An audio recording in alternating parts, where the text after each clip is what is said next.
Muy buenos días, qué gusto que nos acompañe en una nueva edición de República. Les saluda Carlos Monterrosa, viernes 19 de abril del año 2019, dedicado a analizar temas de la realidad de nuestro país. Vamos a cambiar un poco de tema. Siempre suele ser parte de nuestra agenda los asuntos de carácter político, institucional y económico. Hoy nos vamos a adecuar un poco más al contexto en el cual nos encontramos de Semana Santa. Y vamos a hablar qué significa la Semana Santa desde dos perspectivas o enfoques religiosos, desde la perspectiva católica y la perspectiva evangélica. ¿Qué significan para la sociedad? ¿Cómo se pueden construir ciertos tipos de valores en la sociedad en este periodo que nos encontramos? Bueno, de esto vamos a hablar en unos instantes. Y es un gusto para mí recibir a Edwin Enríquez, sacerdote católico, y también saludamos cordialmente a Javier Rodríguez, pastor del Ministerio Fútbol y la Palabra. Buenos días, bienvenidos a República. Bienvenido, Javier, qué gusto que nos acompañe. Buenos días, muchas gracias. Es una bendición para mí también poder estar aquí compartiendo sobre este tema. Muy amable, gracias por estar con nosotros. Edwin, qué agrado que esté con nosotros en este set. Gracias por la invitación, un saludo para los televidentes y este es el momento para llenarnos de mucha fe, pedir por nuestro país en la Semana Santa. Bueno, ya que estamos justamente en ese contexto de la Semana Santa y los significados que esto tiene, empecemos un poco desde la perspectiva católica, Padre Edwin. Desde la expresión católica y desde esta creencia, ¿qué significa este periodo? Primero hay que hablar un poco acerca de la memoria. Para nosotros la memoria no es solo recordar algo, sino que también es participar y vivir de ello. Entonces la iglesia tiene celebraciones que son litúrgicas. Esto va más allá de una conferencia o impartir una charla o dar una clase o dar un sermón.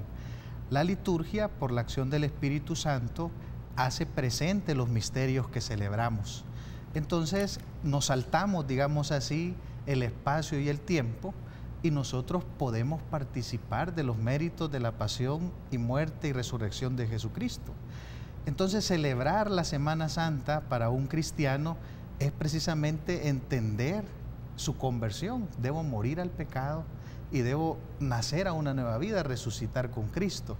Entonces no es solo, digámoslo así, la emoción o el preparar cosas, sino que también es reflexionar sobre mi vida.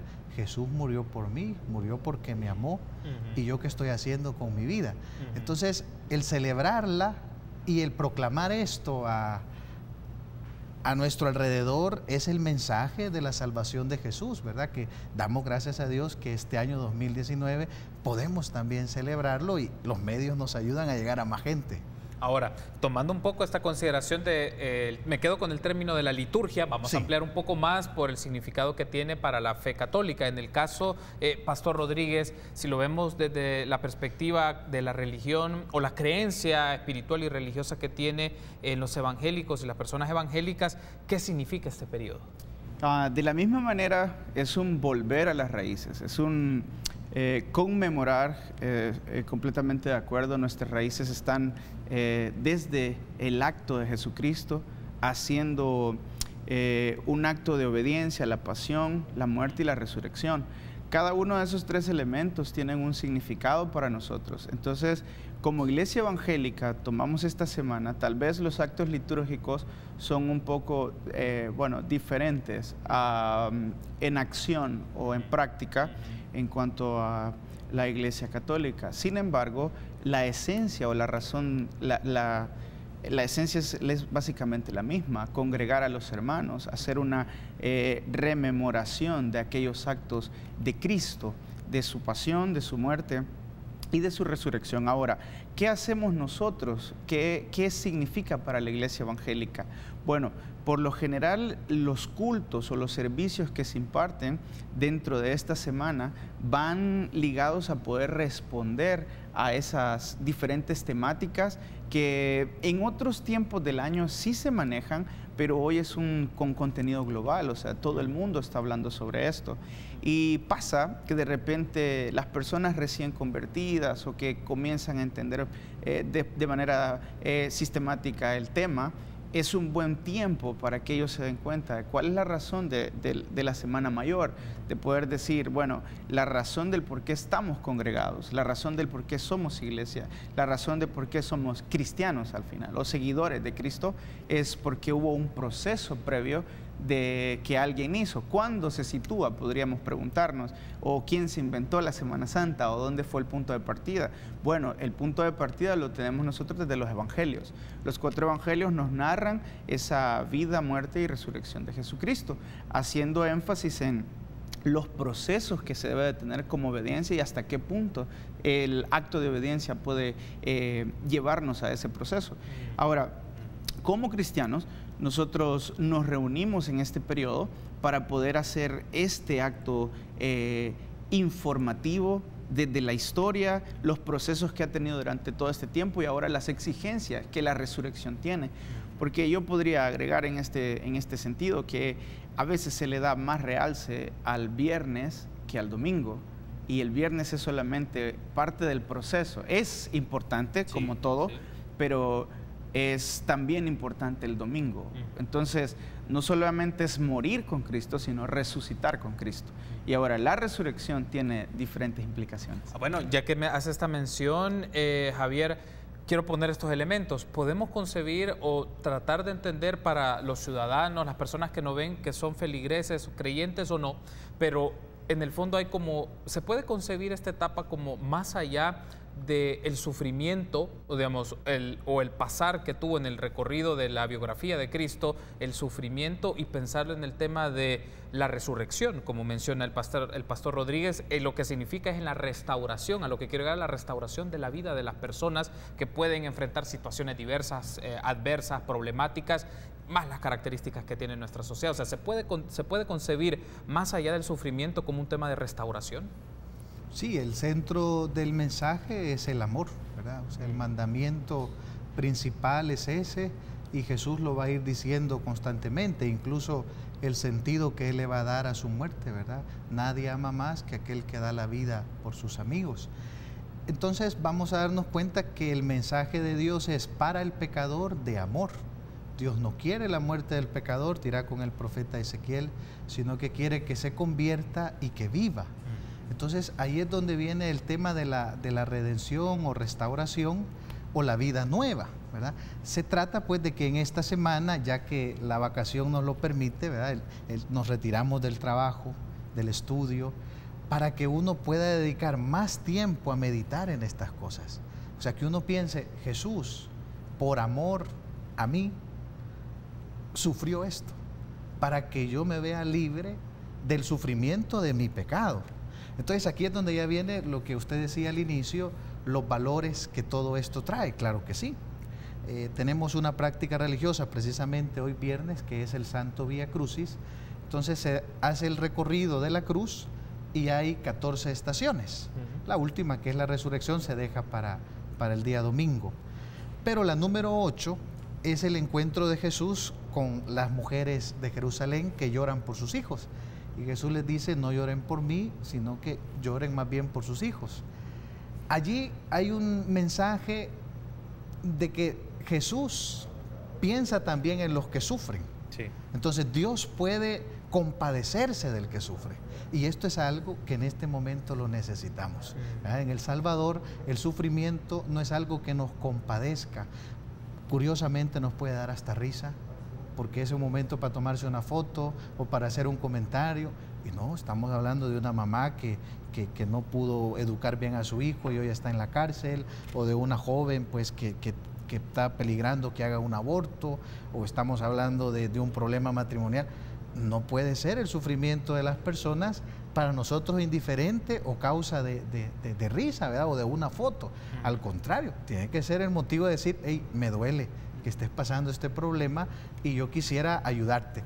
Entonces el Vía Crucis y todo el camino de Jesús, la pasión y la muerte, también nos ayudan a ser solidarios con los demás, a tener empatía y ayudarle a que salgan de sus problemas. Por eso, muy acertado, la mejor visión, cómo ver esto, es desde el final y es desde la resurrección. Tengo que hacer una pausa. Para regresar me gustaría que discutamos un poco qué implica el tema de la redención y la transformación que puede conllevar una de las esencias o de las reflexiones que genera esta etapa de Semana Santa ante los problemas que vive nuestra sociedad: violencia, corrupción, injusticia. ¿Cuál es la lectura que ustedes tienen sobre esos fenómenos? Regresamos.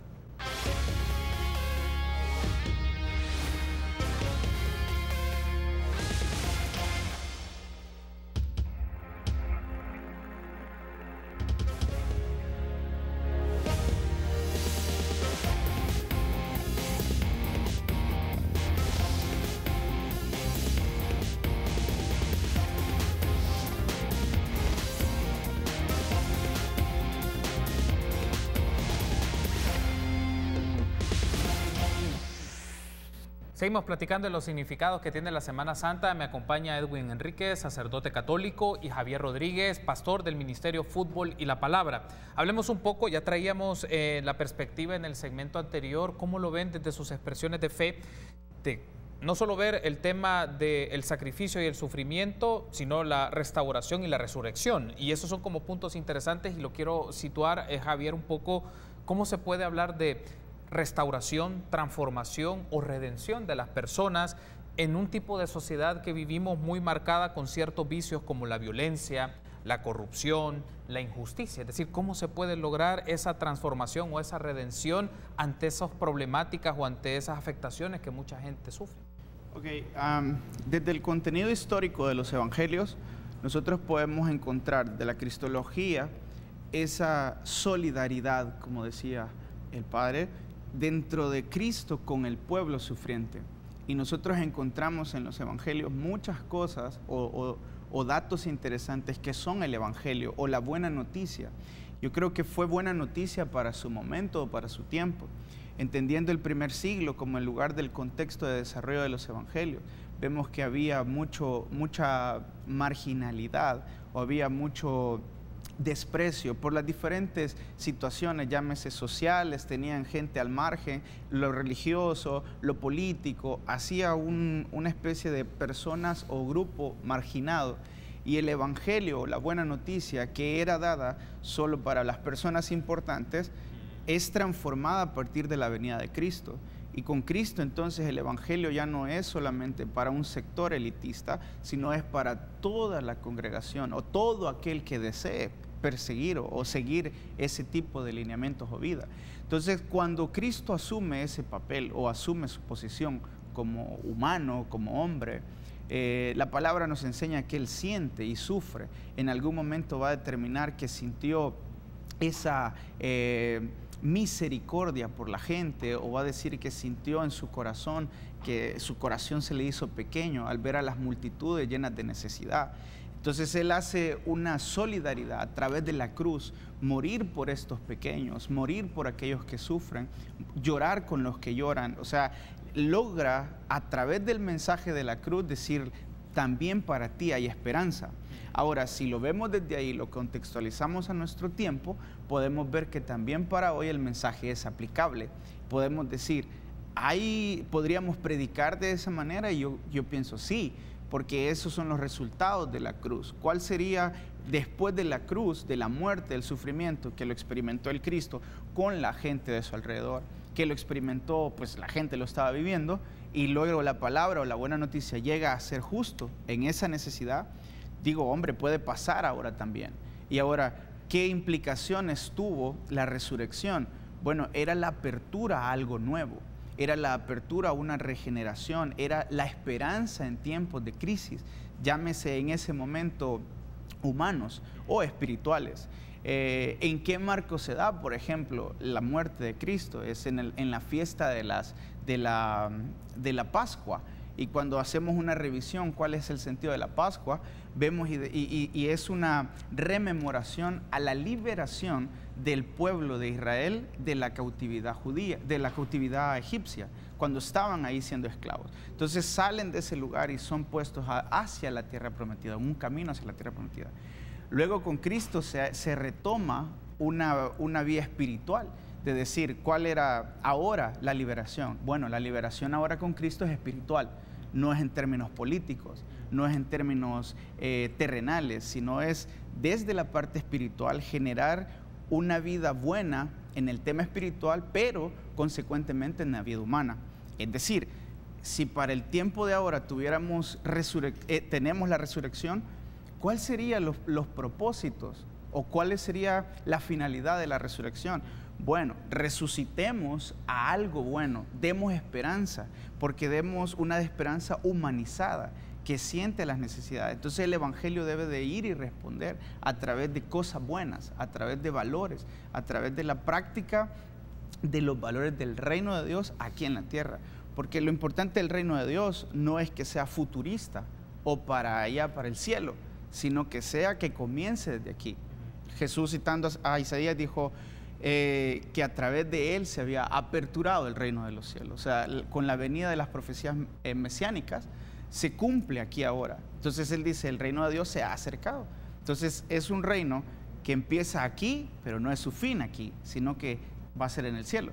Pero se comienza desde aquí, siendo humano, sintiendo misericordia con los demás. Hay un asunto acá, por ejemplo, a nivel social, hay una serie de instituciones que constituyen de referencia para las personas. Edwin, por ejemplo, gobiernos locales, el Estado mismo, medios de comunicación, entre otros, pero cada vez más la gente desconfía en ellos, por diferentes razones, por corrupción, por actos de violencia, por injusticias, y se ve que entre las instituciones que las personas confían un poco más respecto a aquellas que acabo de mencionar son en las iglesias, es la iglesia evangélica, la iglesia católica. En ese sentido, ¿cómo a través de estas expresiones se puede ir construyendo confianza en las personas, pero sobre todo a promover la justicia, la solidaridad, el trabajo en equipo o en grupo, los valores de la tolerancia y el respeto respecto a otras maneras de las instituciones sociales, políticas y demás que no necesariamente logran esto en las personas? Hablando con una persona para pasar del estudio, de los libros a la vida diaria, me decía, mire padre, esto de la conversión es como que uno se eduque. Y yo le di la razón, ciertamente. La persona cuando peca es un mal educado, es un desobediente, es un malcriado. Y entonces educarse quiere decir, como decía el pastor, ser humano, ¿verdad? Nadie puede ser espiritual, ¿verdad? O muy cristiano si primero no es humano. Entonces ahí es donde vale este discurso que uno dice, hombre, tengo que tener valores, tengo que respetar la dignidad de la persona humana y no puedo hacer las cosas de cualquier manera. En su último viaje a Marruecos, el Papa Francisco decía, sé que este es un país con una minoría cristiana y la mayoría pues musulmana, pero no es eso lo que me preocupa, decía el Papa, sino que los cristianos que hay no sean buenos. Lo que dice el Evangelio, que la sal se vuelva sosa, porque entonces ya no sirve para nada.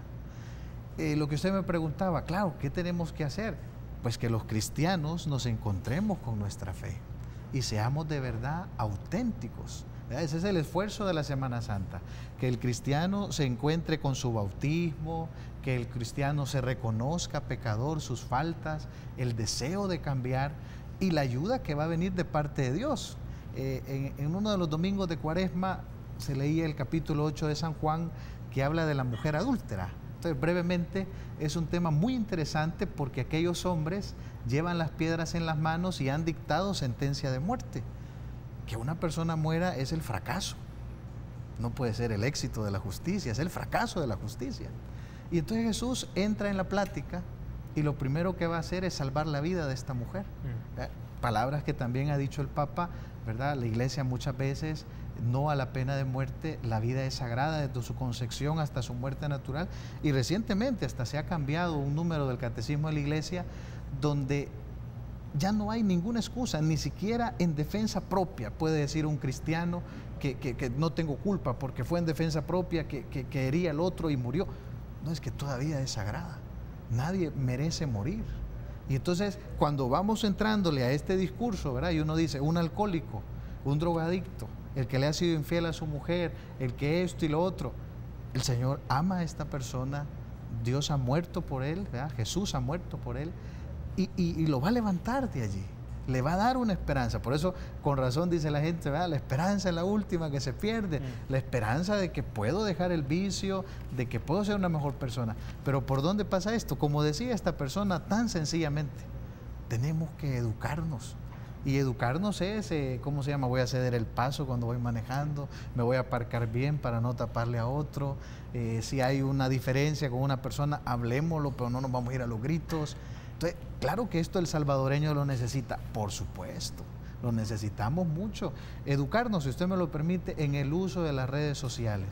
¿Cuántas veces lo hemos dicho? No todo lo que usted piensa tiene que decirlo, pero sí tiene que pensar todo lo que diga.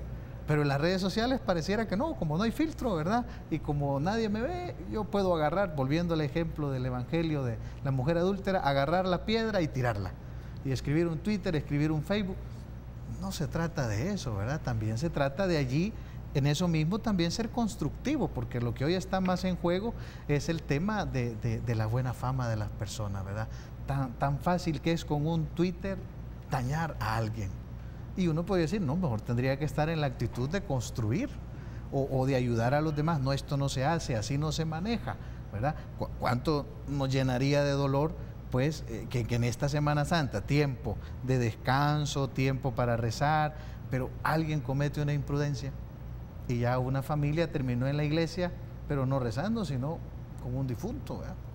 Por la imprudencia, qué sé yo, el alcohol, la excesiva velocidad, mismo tema, falta de educación. Eso va a estar siempre a la base.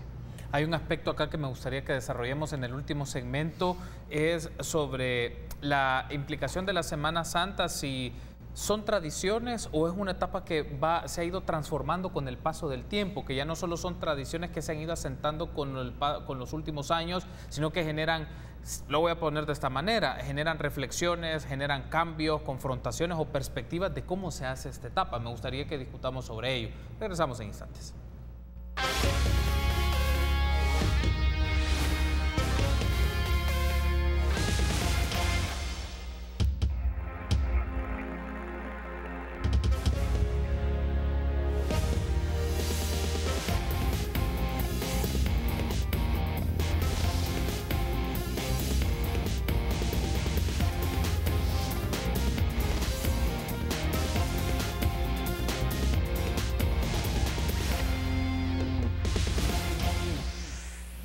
Último bloque de esta primera parte de República, viernes 19 de abril. Platicamos de los significados de la Semana Santa con Edwin Enríquez, sacerdote católico, y Javier Rodríguez, pastor del Ministerio Fútbol y la Palabra. Edwin, hay un aspecto acá de discusión y lo planteaba antes de irnos a la pausa, es la Semana Santa se suele ver por algunas personas como un conjunto de tradiciones y rituales que se dan, pero si vemos a la luz de los tiempos que nos encontramos con tecnología, con avance de muchos aspectos, discusiones, diferentes formas de pensar, ¿cómo podríamos hacer este contraste que es más que tradiciones o podemos hablar de una etapa de reflexión y de construcción comunitaria, algo más que la gente trabaja en sus comunidades, en sus poblaciones, en sus lugares, sobre otra manera de cómo vivir en la sociedad con sus problemas y los vicios que tiene?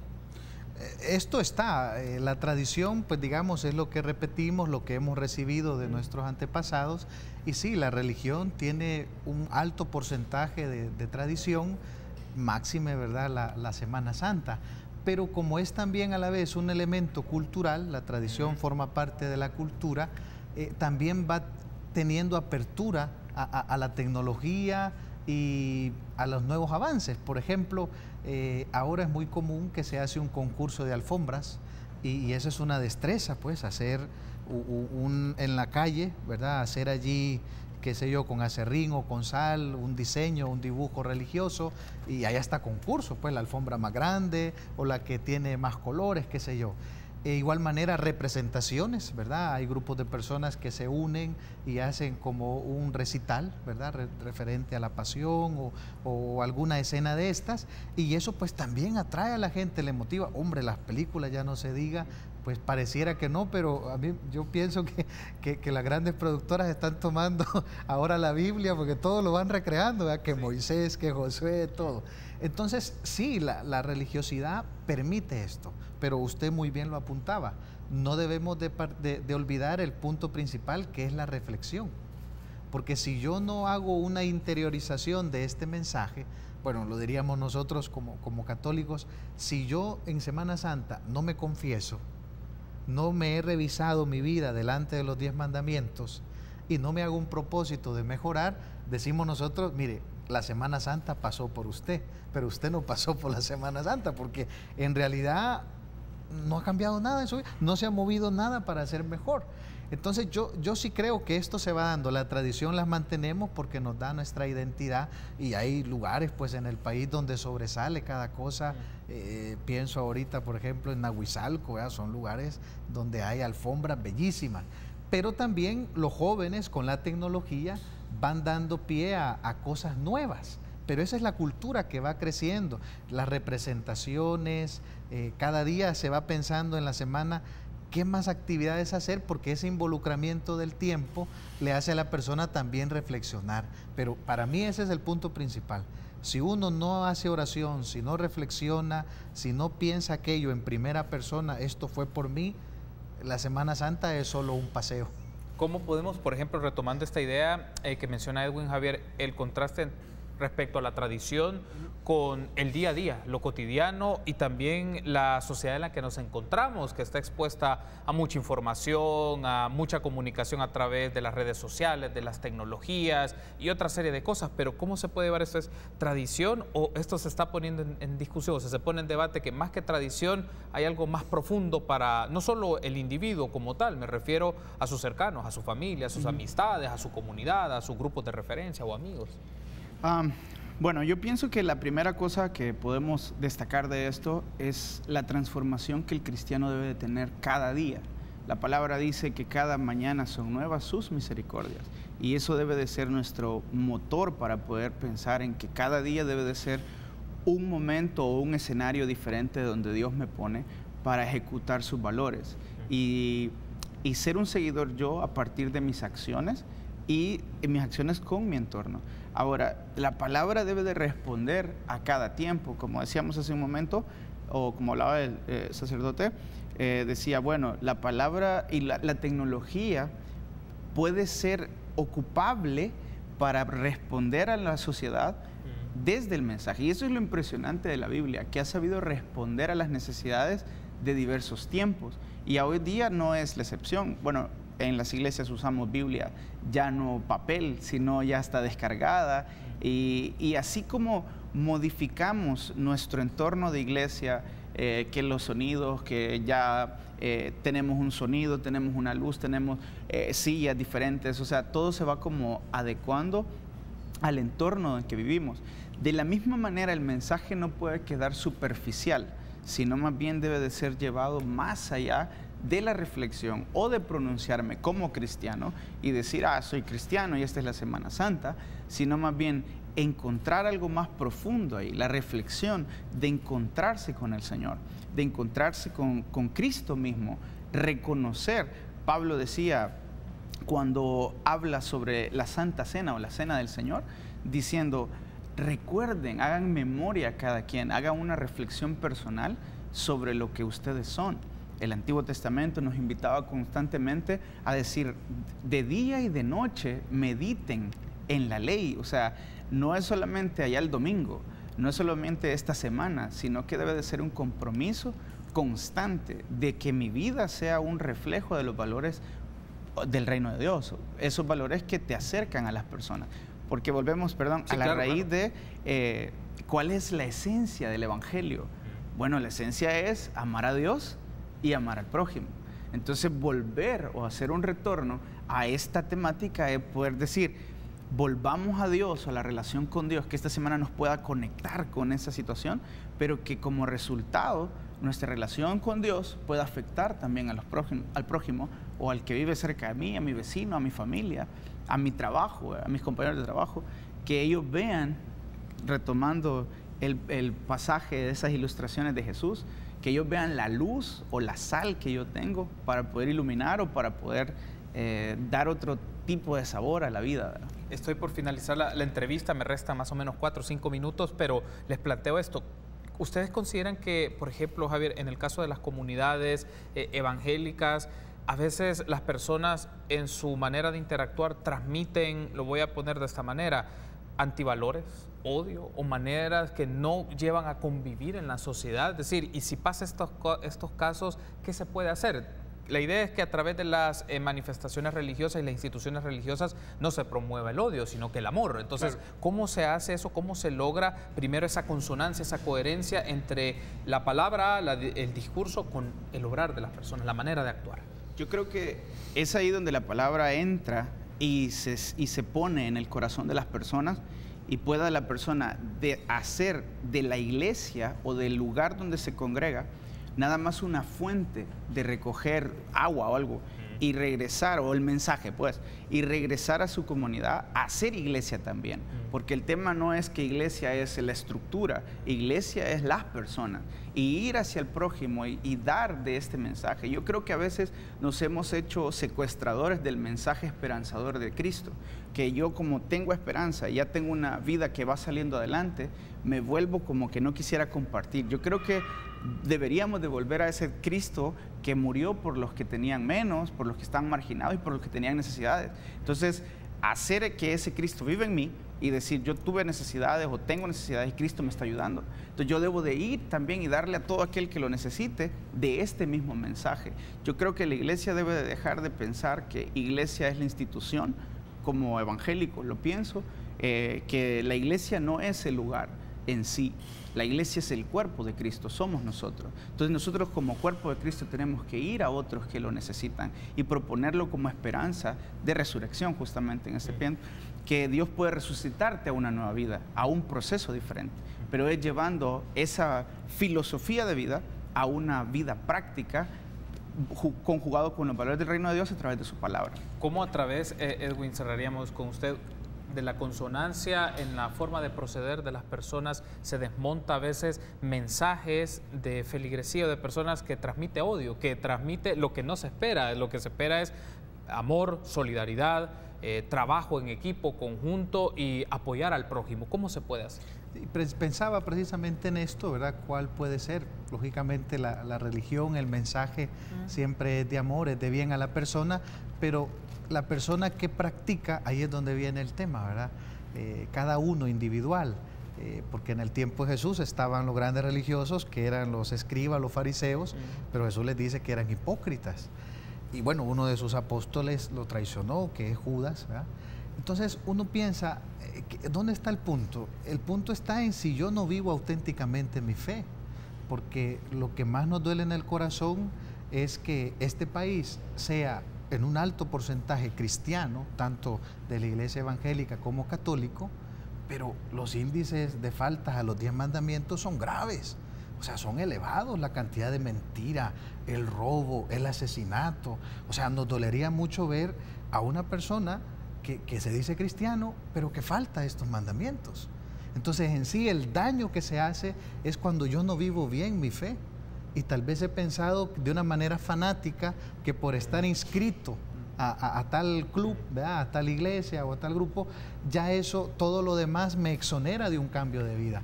Pero en realidad es eso lo que nos duele como iglesia, cuando uno, digámoslo así, de sus miembros, ¿verdad?, no vive bien el evangelio, traiciona su fe y entonces hace daño a los demás. Esa es la llamada del Papa Francisco, es lo que decíamos del viaje a Marruecos. No me preocupa que los cristianos sean pocos, sino que los pocos no sean buenos. Quiero darle las gracias por haberme acompañado, Edwin.